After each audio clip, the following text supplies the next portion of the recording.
আমাদের যে চ্যাপ্টার চলছে নাম্বার নিয়ে তো আগের দিন অনেক কথা হলো, যেমন বাস্তব সংখ্যা কাকে বলে, মৌলিক সংখ্যা কাকে বলে, যৌগিক সংখ্যা কাকে বলে, মূলদ সংখ্যা, অমূলদ সংখ্যা, এগুলো নিয়ে তো অনেক কথাবার্তা হয়েছে এবং ফেস ভ্যালু এবং প্লেস ভ্যালু নিয়েও আলোচনা হয়েছে। তো এরপরে সবচেয়ে যে মোস্ট ইম্পর্টেন্ট যে টার্মটা আছে, যার নাম হচ্ছে unit digit.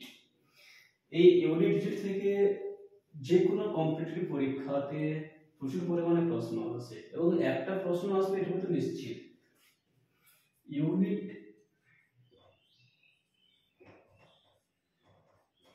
Digit, unit digit একে বাংলায় যদি বলা হয় কি হবে না, একক স্থান, একক স্থানীয় অঙ্ক, একক স্থানীয় অঙ্ক নির্ণয় করা। ঠিক আছে, ব্যাপারটা কেমন, যদি আমি লিখি 23, 47, 51, তাহলে এর একক স্থানীয় অঙ্ক 23 একক স্থানীয় অঙ্ক কত না 3, খুব সহজে বোঝা যায়। 47 একক স্থানীয় অঙ্ক 7, 51 একক স্থানীয় অঙ্ক 1, তাহলে খুব আসান না, খুব সহজে বোঝা যাচ্ছে। কিন্তু প্রশ্ন হলো, এত সহজ কি পরীক্ষাতে প্রশ্ন আসে? এত সহজ পরীক্ষাতে প্রশ্ন আসে? আপনাকে হয়তো দুটো সংখ্যার গুণফলের একক স্থানীয় অঙ্ক চাইতে পারে। মানে ধরুন 51 ইন্টু 35, এর একক স্থানীয় অঙ্ক কিভাবে পাওয়া যাবে? আপনি সহজেই গুণ করে দিতে পারেন। 51 কে 35 দিয়ে গুণ করে দেবেন, 5 একে 5, 5 5 25, 3 একে 3, 3 5 15, 5 8 7 1, একক স্থানীয় অঙ্ক কত হলো? 5। খুব সহজে পাওয়া গেল। কিন্তু যদি বলা হয় 51 ইন্টু 35 ইন্টু 47 ইন্টু 53 বা সামথিং আরো দিয়ে দিল ইন্টু 17, তাহলে এর একক স্থানীয় অঙ্ক কত হবে? আমাকে সেটা বের করতে হবে। আমি যদি প্রত্যেককে একে একে দিয়ে গুণ করি, 51 কে 35 দিয়ে গুণ, তারপর 47 দিয়ে গুণ, 53 দিয়ে 27 দিয়ে গুণ করতে করতে 1 ঘন্টা কেটে যায়। এসব ক্ষেত্রে কি করা হবে, যে 51 এর একক স্থানীয় অঙ্ক 1, এটা নিয়ে নিলাম। 35 এর একক স্থানীয় অঙ্ক 5, এখানে 5 নিয়ে নিলাম।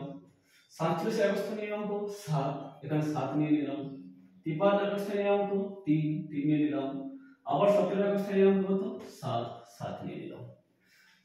সংখ্যাগুলো ছোট হয়ে গেল, গুণ করতে সুবিধা হবে। আমি 5 একে 5, 5 7 35 মাল্টিপ্লাই করতেই পারি, 5 7 35 লিখে দিলাম।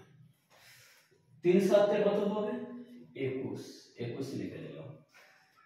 আমার টার্গেট কি? একক স্থানীয় অঙ্ক বের করো। তাহলে এই 35 এর মধ্যে একক স্থানীয় অঙ্ক কি আছে? 5। এই 21 এর একক স্থানীয় অঙ্ক কি আছে? 1। মাল্টিপ্লাই করতে বলেছে, মাল্টিপ্লাই করে দিলাম, উত্তর কত এলো? 5। তাহলে এই এত বড় যে সংখ্যাটা ছিল, এর একক স্থানীয় অঙ্ক কত হলো? 5। তাহলে অ্যানসার হয়ে গেল 5। বোঝা গেল? আরেকটা উদাহরণ যদি নেওয়া হয়,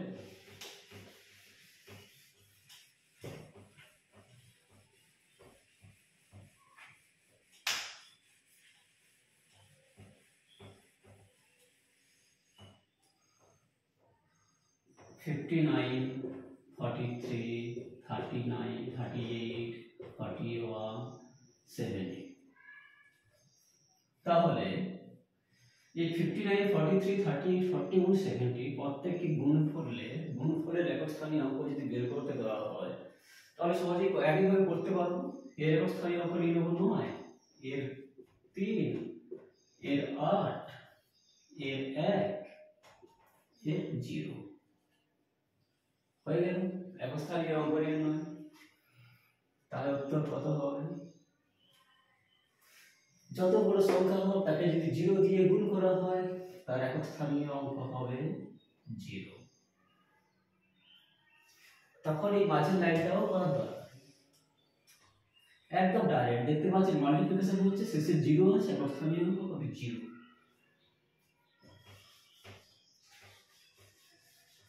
একইভাবে